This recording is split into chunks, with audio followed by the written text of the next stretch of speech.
infrastruktura ay talagang maisaayos na. Kaya kasi alam mo, galing lang tayo itong nakaraang araw dito sa Bicol Region Opo. at alam mo, napakasaya ng ating mga kababayan dahil ang ating Pangulo ay nagtungo dun sa Camarines Sur Aha. nitong nakaraang Biyernes upang pasinayaan yung ating Servisyo Fair Program, yung ating programa ng ating Pangulo. So kami tuwan-tuwa na in less than 6 months, 2 beses na pong pumunta sa probinsya ng Camarines Sur ang ating Pangulo upang talagang maglungsad ng mga malalaking proyekto. Kumbaga kami natutuwa na napapansin ako ang Bicol Region at ang nakakatuwa pa doon, ang ating Pangulo pa talaga ang nagli-lead sa pagbibigay ng mga maraming proyekto para sa ating mga kababayang Bicolano. Mhm. Yes, yes. Ating rin kasama si Kuya Ariel. Kuya Ariel? Oo. Kung yung pangunahin mga infrastruktura na gagawin ay malaking tulong ito, yung may tatawid, may timeline na ba tayo o kung kailan ito masisimulan?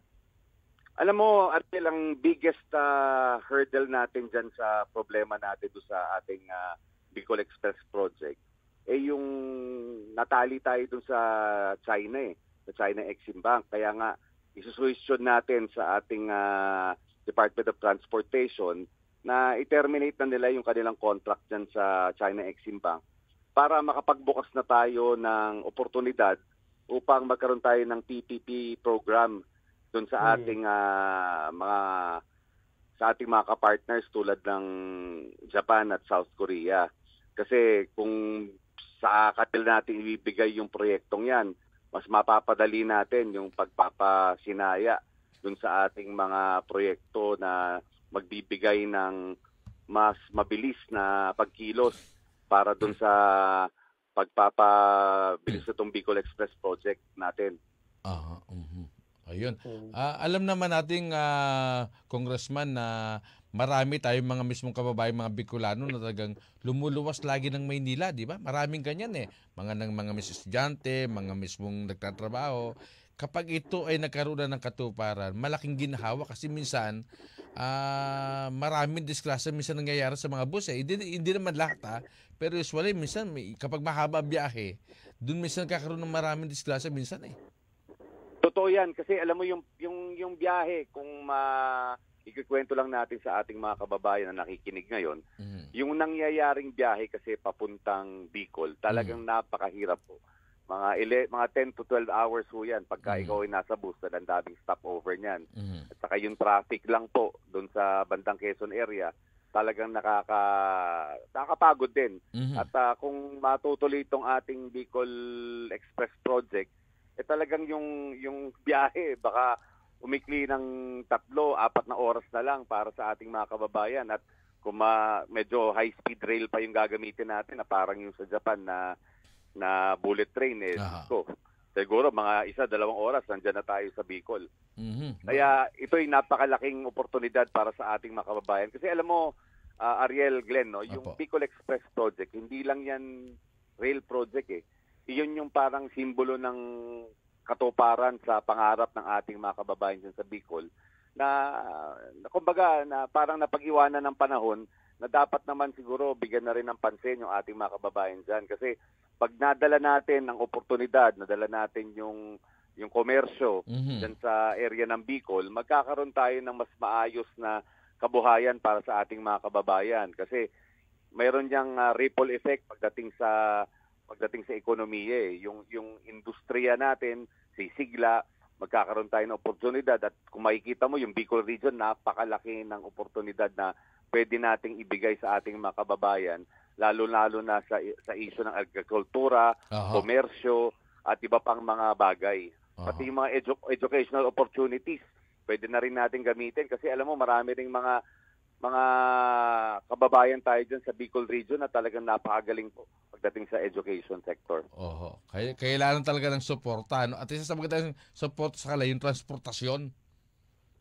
Tama. Alam mo, isang bagay yan na magbibigay talaga ng lunas sa kanilang mga problema dyan sa Bicol region. Kasi alam mo, yung travel time lang, yung pagpunta mo from Manila to Bicol, talagang medyo mabigat. Kaya pag-aanin natin to para sa ating mga kababayan dyan. At tingin ko, yung oportunidad hindi na natin siguro kailangan ibigay sa kanila dahil magkakaroon na talaga once na matapos yang at ma-realize natin yung Bicol Express project natin po. Ayop, sana ito magtuloy-tuloy ito. Kung sapagkat pagkatapos niyan, siyempre, sinasabi nga natin na kapag talaga maganda na ang transportasyon ng tren, Manila to Bicol, marami, binanggit mo kanina, marami yung mga mismong kalakalan, no? yung produkto mula sa Bicol, pwedeng dalhin dito sa Metro Manila at makakarating pa yun sa bahagi ng Central Luzon and then Northern Luzon, di ba? Kayang-kayang ibiyahe. Tama po yan ka Glenn, no? So, alam mo, ako talaga naniniwala na sa ginawa ng ating Pangulo na 2 beses bumasal sa Camarines Sur in less than 6 months at ang kanyang mga binibigay na mga solusyon para sa ating infrastructure programs, talagang seryoso siya na talagang to bring Manila near to Bicol. And yung komersyo at yung oportunidad para sa ating mga kababayan dyan, talagang binibigyan niya ng pansin kasi lahat ng aksyon niya, itong ating Bagong Pilipinas Servicio Fair, talagang ang laki ng naibigay na tulong sa ating mga kababayan dyan. Ang dami na kinabang sa mga proyekto.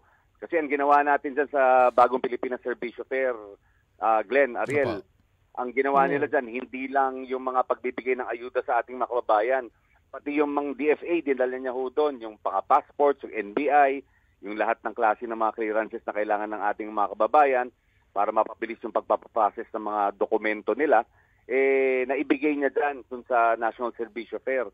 At pati yung mga tulong medikal sa ating mga kababayan na medyo naapektuhan nitong mga nakaraang buwan at araw ay talagang nabigyan ng solusyon. Kaya ako natutuwa talaga sa prioridad na binibigay ng ating Pangulo.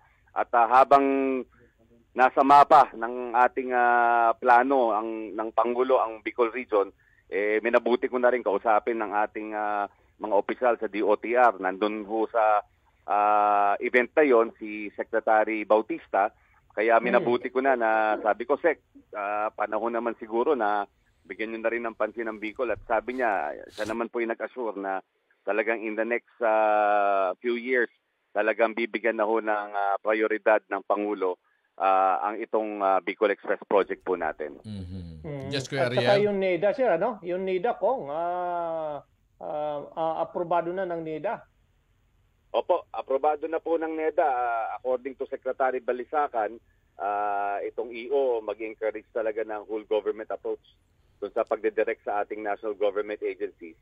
At in-urge na nga yung ating mga LGUs din na mag-automate na at mag-computerize na kanilang mga database para mas mapabilis din natin yung pagpaproseso ng mga kinakailangan natin para sa mga application ng permits at iba pang mga government agencies natin na talaga maging parang instrumento para sa pag-streamline doon sa ating mga procedures and requirements para doon sa ating mga ISP.